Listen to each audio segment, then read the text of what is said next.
जिसके घर आईना नहीं होता उसका खुद का पता नहीं होता। जिसके घर आईना नहीं होता जिसके घर आईना नहीं होता उसका खुद का पता नहीं होता उसका खुद का पता नहीं होता। जिसके घर आईना नहीं होता जिसके घर आईना नहीं होता।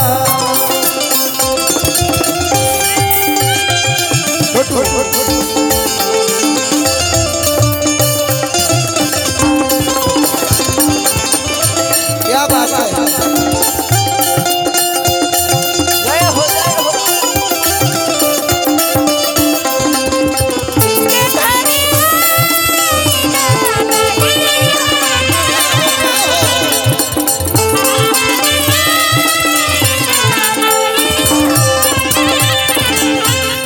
जिसके घर आईना नहीं होता उसका खुद का भी पता नहीं होता।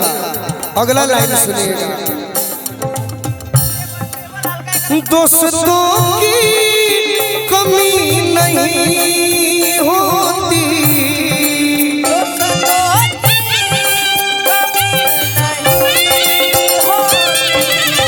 इस जीवन में न आपके पास न हमारे पास किसी के पास दोस्त यार की कमी नहीं है। वो चाहे गरीब हो अमीर हो दोस्तों की कमी नहीं होती।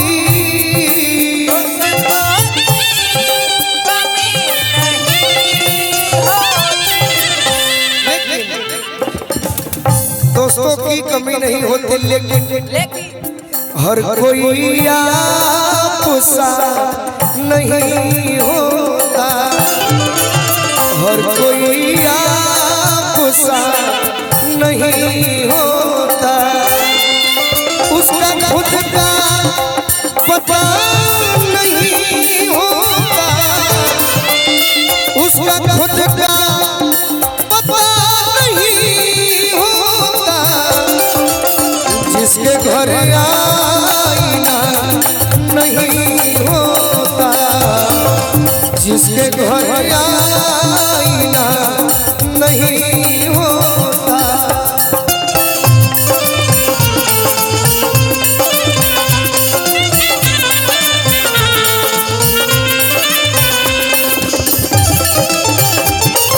क्या बात है।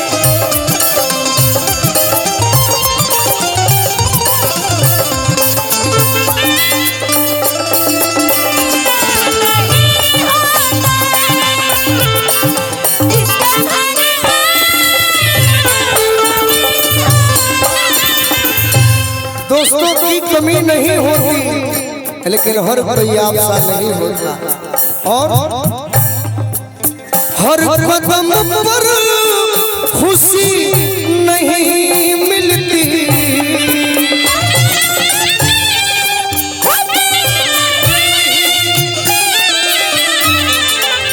हर कदम पर खुशी नहीं मिलती इस जीवन में हर कदम पर खुशी नहीं मिलती क्योंकि थोड़ा गम भी बुरा नहीं होता थोड़ा गम भी बुरा नहीं होता। उसका खुद का पता नहीं होता उसका खुद का पता नहीं होता। जिसके घर आईना नहीं होता जिसके घर आईना नहीं होता।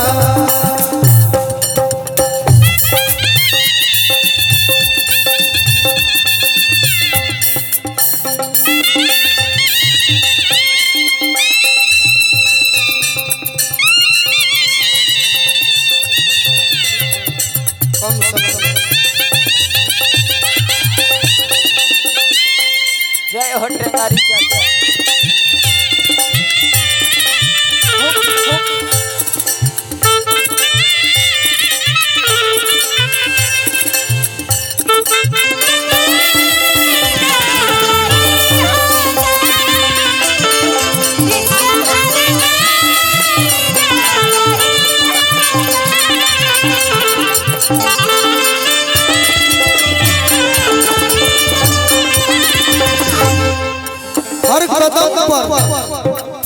हर कदम पर खुशी नहीं मिलती, थोड़ा कम भी बुरा नहीं होगा।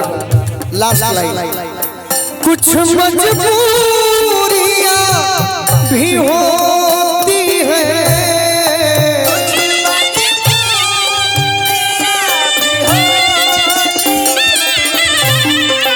कुछ मजबूरियां भी होती है।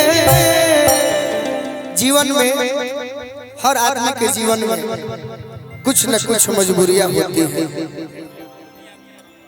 कुछ मजबूरियां भी होती है, उसका मतलब हर कोई बेवफा नहीं होता, हर कोई बेवफा नहीं।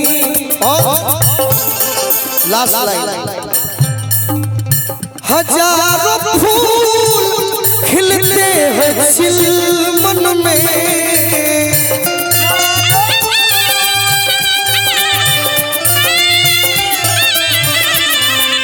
चिलमन यानी बाग में हजारों फूल खिलते हैं, लेकिन हर फूल गुलाब थोड़ी होता है।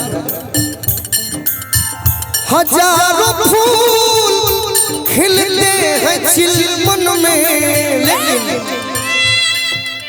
हर कली में नशा नहीं होता, हर कली में नशा नहीं होता। उसका खुद का पता नहीं होता, उसका खुद का पता नहीं होता।